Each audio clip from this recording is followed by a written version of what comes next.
तब उस ऋषि ने कहा, हे गौ माता, आप अपने स्वदेश लौट जाइए, मैं विवश हूं।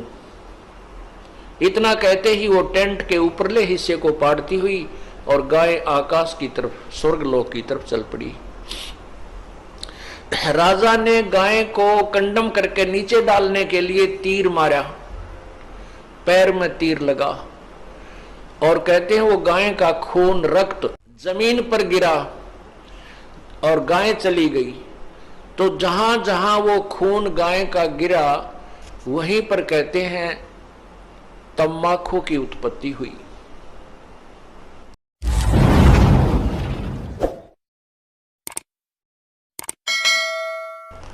अब फिर क्या बताते हैं, हिंदू लोग तम्बाकू प्रयोग करते हैं और उधर से गाय को माता के दर्जे में लेते हैं, गाय को माता मानते हैं। तम्बाकू की उत्पत्ति कैसे, तम्बाकू की उत्पत्ति कैसे हुई? एक ऋषि का साधु था राजा, एक ऋषि का साधु राजा था। और एक दिन राजा ने अपने साधु ऋषि को आमंत्रित किया अपने घर पर जलपान के लिए। तो राजा ऋषि ने बहुत मना किया अपनी पत्नी को कि राजाओं का और ऋषियों का कोई मेल नहीं होता, राजा बड़े अभिमानी होते हैं, ये कोई हमारे सिर में दर्द करेंगे। लेकिन वो ऋषि पत्नी नहीं मानी, कहने लगे मेरी बहन कब कब मुझे बुलावे, आप तो न्योय नाक चढ़ाया करो, कोई भी काम हो जा। अर्थात ऋषि जी को विवश कर दिया राजा के घर जाने के लिए। अब राजा के घर गए तो राजा ने अपनी जो महिमा बना दिखाने के लिए और ऋषि पत्नी को प्रभावित करने के लिए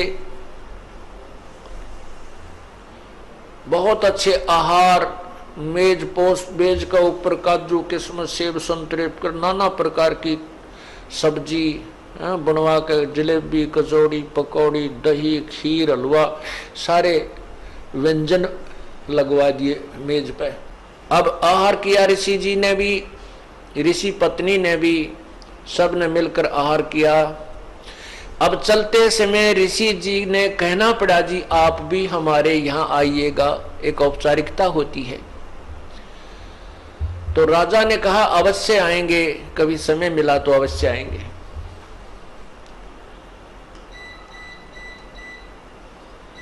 एक दिन वो समय मिल गया, राजा ने संदेशा भिजवा दिया कि हम आ रहे हैं।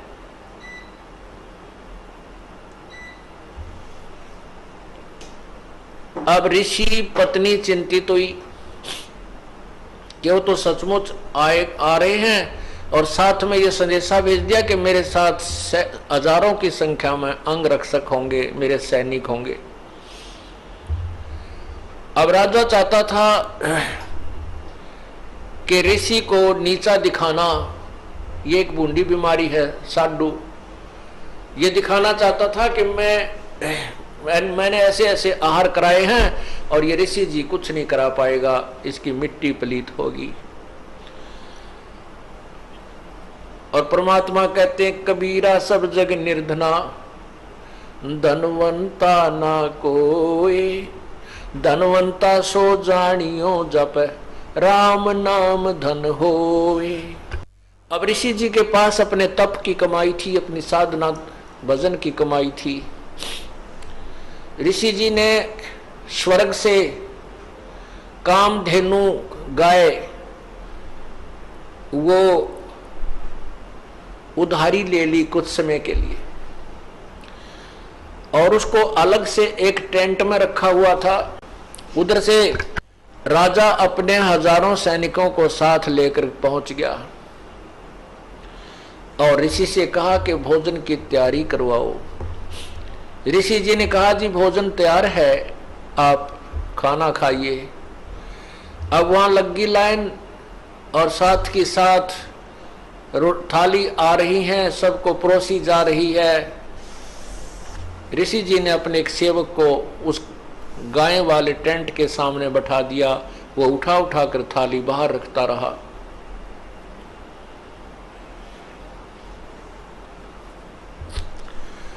अब जब सब सैनिकों ने खाना खा लिया और ऐसा स्वादिष्ट भोजन उन्होंने कभी नहीं खाया था, तब राजा ने पूछा कि हे ऋषि जी, आपके पास ना कहीं कोई भोजन बनाने की व्यवस्था नजर आ रही है, ना किधर को चूल्हा डाल रखा तुमने, ना कोई हलवाई बुला रखा, ये ऐसा भोजन, स्वादिष्ट भोजन कहाँ से आ रहा है? तब राजा ने बताया कि मेरे पास एक कामधेनु गाय है और उसमें यह शक्ति होती है कि वो चाहे पूरी पृथ्वी जीम जा, भोजन खा ले, पूरी पृथ्वी के प्राणी, तो भी उसका अंत नहीं आता है।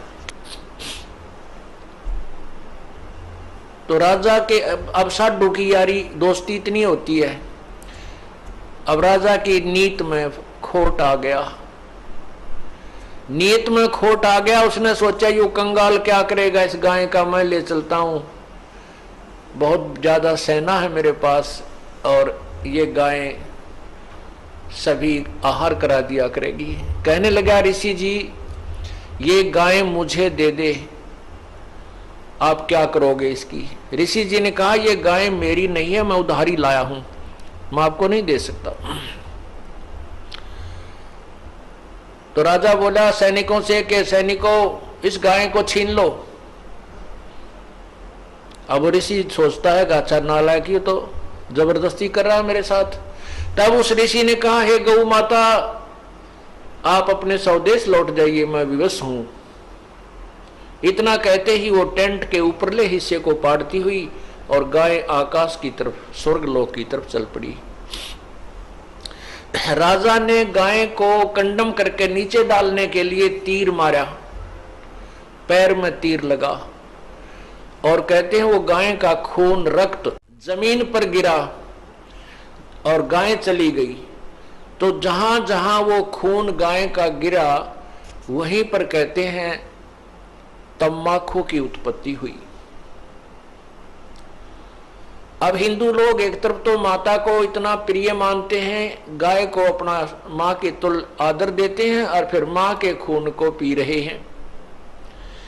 क्या बताते हैं, खो नाम खू का तमा नाम गाय, 100 बार सौगंध इसको ना खाए। तमा नाम खू का, खो नाम खून का और तमा नाम गाय, सौगंध 100 बार इसको ना खाए। तम्बाकू, खून, खू का अर्थ है खून, खून, तमाखू खून, और तमा फारसी का शब्द है, तमा माने गाय होती है। तमाखू यानी गाय का खून। खू नाम खू का तमा नाम गाय, सौगंध 100 बार इसको ना खाए ना पीवे। कहते हैं आप एक तरफ तो गाय को इतना प्रिय मानते हो, आदरणीय मानते हो, और फिर गाय के खून से उत्पन्न इस तम्बाकू को पीते हो। जितने भी महापुरुष हुए उन्होंने सब विकारों को छुड़वाया है। अब सिख समाज में तम्बाकू कोई प्रयोग नहीं करता, अभी तक भी उन्होंने इस मर्यादा का पालन किया है। लेकिन और सारी बुराई शुरू कर दी, मांस खाव दारू पीने लगे। देखो बुराई तो सारी त्यागे पार पड़ेंगी। ऐसे ही मुसलमान धर्म के अंदर शराब नहीं छूते अभी भी, और बाकी मांस खाओ और होक्का पीवे। हिंदू समाज में बीड़ी, शराब, तंबाकू और मांस कभी प्रयोग नहीं करते थे। अब हिंदू समाज में कोई मर्यादा ही नहीं रही, सारे काम बिगड़ गए।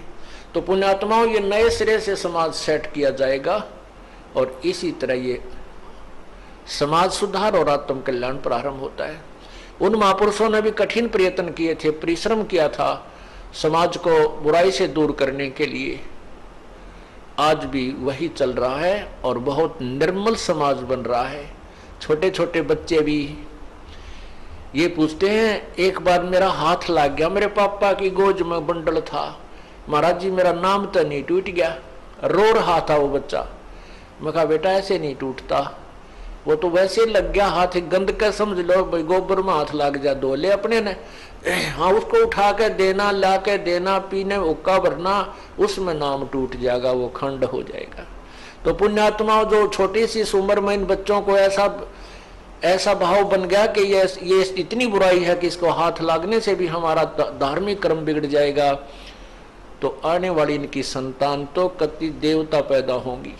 ये समाज भी सुधर रहा है और जीव कल्याण का मार्ग भी प्रशस्त हो रहा है। खो नाम खो का तमा नाम गाय, सौगंध 100 बार इसको ना खाए। गधे समान कौआ कर्म के कुलीन, और पीवे तमाखू जो काल के अधीन। चिदानंद चित्त में जिस्म दर जहूर, अधम पाप पापी भय सवाना सूर। नजला फिरे नैन बिंद को विध्वंस, नस नाद नाड़ी दम ही नसमास। पित्त बाई खांसी निवास, कफ दल कलेजा लिया है ग्रास। काला तमाखू और गोरा पिवाक, 10-20 लंगर जहां बैठे गुटाक। बाजा न और गुड़गुड़ और हुके हजूम, कोरे कुबुद्धि बीसा है नसोम। बाकी ही पगड़ी बाकी ही नय, और डिब्बी डबोए पर डूबे हैं कह। गुटाकड़ अटाकड़ मटाकड़ लहूर, एक बैठे अड़के एक बैठेगा दूर। इन ओका पीणिया का स्टाइल बता रहे हैं गरीबदास जी। ओका भर के बैठ जाएंगे, एक तो उड़सी बैठ जाएगा, लड़ सरकाइए थोड़ा सौरे ने। एक बैठेगा अड़के एक बैठेगा दूर, और गड़ोड़ कति खूब खींच कर वो तमाकू प्रयोग करते हैं। और आप डूबे और ओके पर बैठ के क्या बतलावें, सब पता है आपको। पता नहीं के बातें शुरू कर देते हैं, राजनीति की, बिराना किसी पड़ोसी की, किसी की हुंडी अच्छी, इस तरह की बातें वहां हुक्का पीते हुए बातें करते हैं। क्या कहते हैं,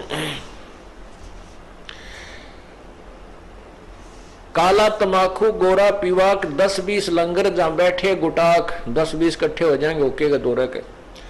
बाजा न और गुड़गुड़ और हुके हजूम, कोरे कुबद्दी बीसा है नसूम। बाकी ही पगड़ी और बाकी ही न, डिब्बी डबोए पर डूबे हैं कह। गुटाकड़ अटाकड़ मटाकड़ लहूर, एक बैठे अड़के एक बैठेगा दूर।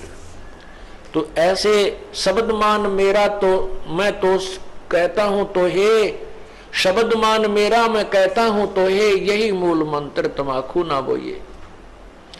इस बीमारी से को जड़ से खत्म करने का मूल मंत्र है कि तमाकू बीजना भी नहीं। आप लोगों ने इस तमाकू को बीज का अपने उसका लाभ भी नहीं उठाना है। एक भक्त कह रहा था जी मैं तमाकू बो रखा है, अब क्या करूं, नाम में लेऊंगा अवश्य। मैं क्या करा उसमें, उसको उखाड़ दे, अपना हल ट्रैक्टर से उसको काट कूट दे। उसने ऐसा ही कर दिया। ने बोला जी मेरी यही कमाई करा करता, पर अब तो मैंने इस पाप का पता लग गया, मैं लूखी रोटी खा लूंगा, अपना कोई और धंधा कर लूंगा, इस पाप को नहीं बोऊंगा। तो पुण्यात्माओं, एक के चोट सिधारिया जिन मिलन दाचा, जिन्होंने परमात्मा चाहिए और आत्म कल्याण करवाना है, वो एक का 2 बात में समझ जाता है। और जिनको भगवान चाहिए ना अपना कल्याण चाहिए, उनको कितना समझा ले वो तो इस प्रकार बताए हैं। कोट वर्ष कर संगत संतों की, पत्थर का जल में क्या भीजे। चंदन बन में रंग ला दे, एक बांस बिटम भी ना सीजे। वो तो फिर से इंसान है, जैसे पत्थर को जल में कितने दिन तक डाले रखो, उसके अंदर पानी का असर नहीं होता। बाहर निकालते ही और उसको आपस में ऐसे लगाओगे, चिंगारी पाटेंगी, उसमें कोई शीतलता नहीं आई। इसी प्रकार जो सत्संग में आने वाले जो कुबुद्धि लोग हैं, जो पत्थर जैसे प्राणी हैं, उनको सत्संग की बातों का असर नहीं हुआ करता। वो तो पत्थर जैसे हैं। जैसे चंदन बन में रंग ला दे, एक बांस बिटम भी ना सीजे। चंदन का पेड़ आसपास के नीम का पेड़ भी हो उसको भी चंदन जैसी महक युक्त कर देता है अपनी बार बार चंदन को छोड़ के। लेकिन बांस के पेड़ के, बांस का जो बांस भी होता है जंगल में, ये लंबे लंबे बंबू, कहते बांस के अंदर उस चंदन की महक प्रवेश नहीं करती। जो पत्थर और उस बांस जैसे व्यक्ति हैं उनको सत्संग की बातों का असर नहीं होता, बाकी अन्य पुण्यात्माओं को असर हो जाता है, उसका लाभ भी मिलता है। अब क्या बताते हैं कि जो मैं आपको संदेश दे रहा हूं कि बीड़ी शराब मांस तमाकू नहीं पीनी,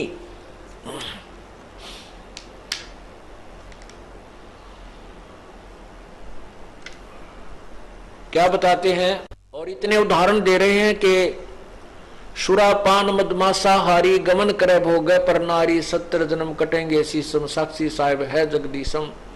100 नारी जारी करे सुरापान 100 बार, एक चिलम ओका बरे वो डूबे काली धार। ये सब ज्ञान इसलिए दिया जा रहा है कि तू इन बातों को मानकर अपना जीवन सफल कर, मेरी आज्ञा का पालन करो। वीडियो को लाइक जरूर करें और हमारे चैनल को सब्सक्राइब जरूर करें।